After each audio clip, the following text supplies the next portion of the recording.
there's been an increase in registration across the board. Now, we don't know whether those are previous voters who simply re-registered or whether it's a new set of voters, but there's been such an effort on social media to get new young voters onto the register that it could hardly fail to make a difference. I think the bigger question now is whether those younger registered voters will actually vote, because it's not a great time of the year.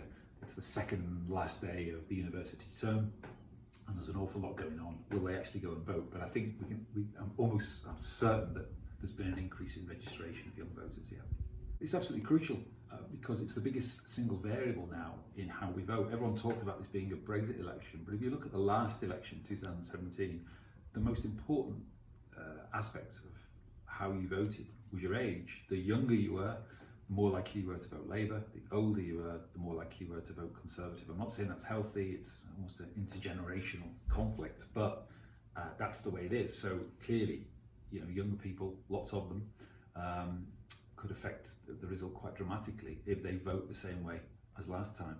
Younger people could conceivably prevent Boris Johnson getting an overall majority. I think it's very important for young people to vote, not just because it'll affect the outcome, but it's also a good part of civic engagement.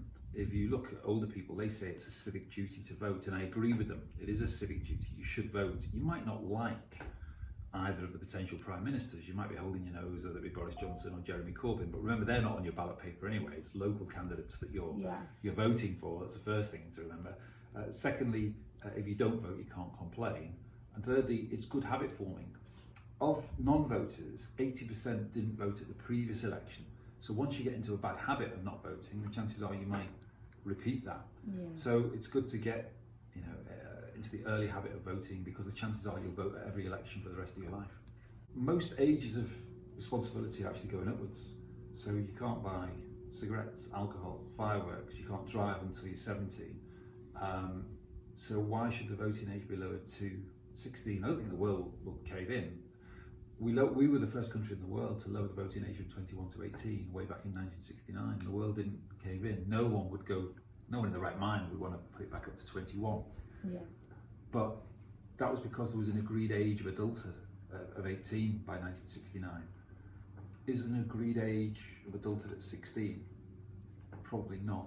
And I think that's the problem with voting at 16. So whilst I'm fairly agnostic on it, and you know, it's happened in Scotland, not been problematic, and it's going to happen in Wales for Welsh Assembly elections and local elections there.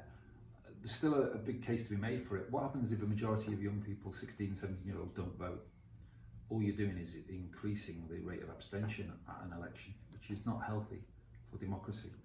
I think it would be better to have a GCSE in politics and get young people politically educated and do it. And also, why lower it by 2 years? Why not try it by 1 year first?